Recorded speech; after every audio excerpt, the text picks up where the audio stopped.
All right, this is a video of how I make CDs. I have a program right here called Audacity, right? So what I do when I start to make a CD, I double tap this first, right? It should open. Let me do, my arrow. I ain't got that kind of tap computer screen. All right, now it's gonna open up my Audacity program. When this right here comes up, I just go right down here and hit OK. I don't mess with that. And now this is the program. You got pause.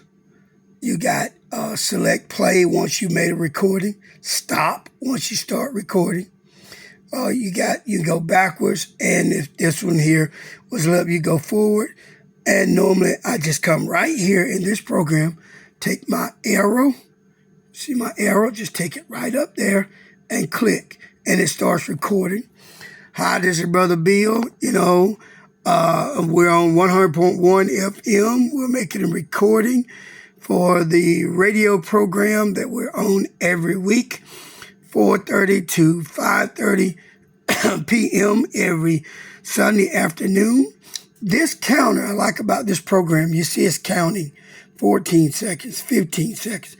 This program counts for you how many seconds or minutes that you're using this program. And then once you get this counted as much as you want, right, however long you want to record, I think, on a CD you can put like 78 minutes or something like that on a CD. So I'll do a 15-minute program, then my wife do 15 minutes. And then when we get through with that, we'll go up here and we'll just click the stop button that's now lit up right here. See it? Came from record right to the stop.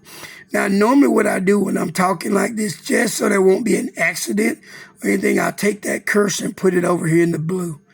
So that way if I hit something, it won't, see, I'm hitting that thing, but I'm still recording. So I didn't affect my recording. If I were to leave it over here and mess around and hit this, it'll start double recording. Or if I leave it right here and hit something, guess what? I just stopped my video. I'm on my audio. So I leave it either way. Now that I've made a recording, right? Now I want to put it on my computer. You see previous recordings right down here. And the way I did that is you go right up here to the top, right up here to this word file, and you click on file. File opens up and you come down to the word export. Come right here. You see it says export. Now over to the right, it just came up export as MP3 or export as WAV. So I want to export as WAV. I come over, I click on it, right? And then this box opens up.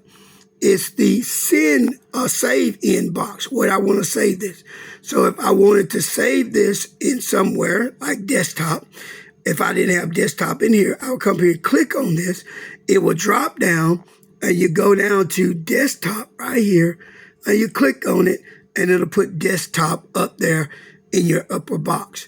Then after this, you will come down here to right here, right, and click, boom, like that.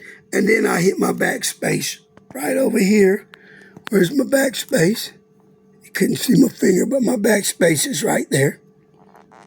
Backspace, right? And that clears that block out. So now I can type, and like today is 1 June. I type in 1 space June. I just put J-U-N, right, space, and then I put 2026, right? So it's 1 June 2026. And then I come over here and I hit save. Now watch, it's not over here yet on my computer, right? Now watch when I click save. This box comes up right here, right? And I don't want to do nothing with that box. So I just go right down here and hit OK. Don't want to change anything, just click OK. You see? Now, my computer has just taken that recording I made, and there it is on the desktop screen, 1 June 2026. Now, I want to record this to a CD. I can take this down right now if I want to, because I've already saved it. And I can go right up here to the top right. See that red box just lit up? See there? Right there. And hit that. Now it's going to ask me at that time, save project before closing. I've already saved the project. So now I'm going to just come down here with my arrow and say no. And that closed it out. And now it's back over here under the desktop icon. All right, now I go down to the bottom, and I got my CD player pulled up right down here on my home screen. It's right there. See that arrow? See the arrow? Right here. The one that's got the play thing in it right there. You see it? And I just click it. When I click it, it pulls up my Windows Media Player Legacy. Now, what I want to do is I come over here. Now you see up here, it's got play right here, burn, sync, save list. So what I want to do is I want to take my arrow and I want to come up here. Where's it at? There it goes. And go to burn. Click burn. All right. Now it's telling me there's no, it says insert a blank CD. You see that? Let me show it to you. It says insert a blank CD. That's telling me I don't have a CD. So I'll come over here. I got an external CD burner, right? I'll click on it. It pops open. I get me a CD from my CD disc and make sure it says CD. Don't do like I did one time, burned DVDs and took them down and I thought it was a CD. And that says CD.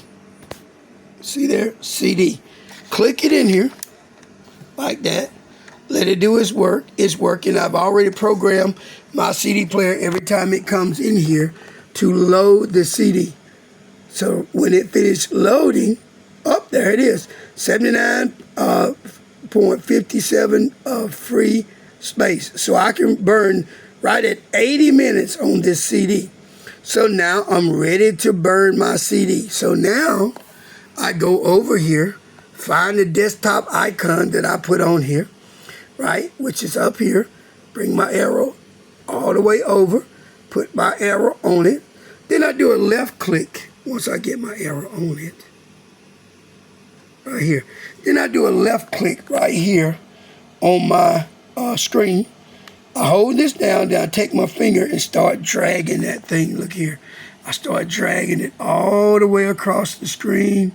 And once I get it right over here in this box that says drag here to create, it says drag here to create CD, I just let my finger go like this. Blink, let it go. Now I come back over here and there it is. 1 June 2026 burn list. Now I go right up to the top and it has now lit up start burn. Now I go right here, click on start burn. So give it just a few seconds and then you see it says burning 0% completed. So I'm going to let it do what it does. My CD burner is loading up. It is flashing. And I bought this for my Dell computer because this Dell computer has no internal CD. So you can buy these from Walmart. Make sure you buy it for whatever you have, Windows 10, Windows 7, that it will work for 10, 7, 11, whatever you got, right? These run about, it was just under $30. Be careful with them. You can just plug them in the side of your computer right there where I got mine in my plug-in port. I got one port over here, right? I got another, I think it's a couple of other ports on the other side that I could plug it in. There it is. I could plug it in that one port right there in the middle. Yeah, I don't think it'll go in the other two.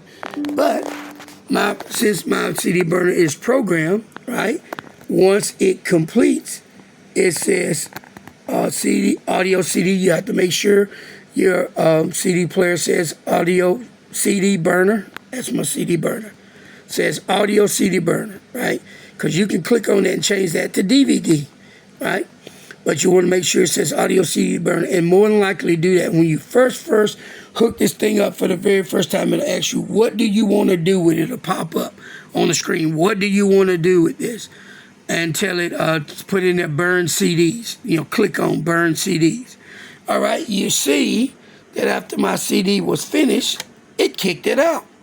So all I got to do now is I just take it out. And I get me a marker out of my drawer, close my CD tray back up, and I'll try to write on this while I'm talking to y'all with one hand.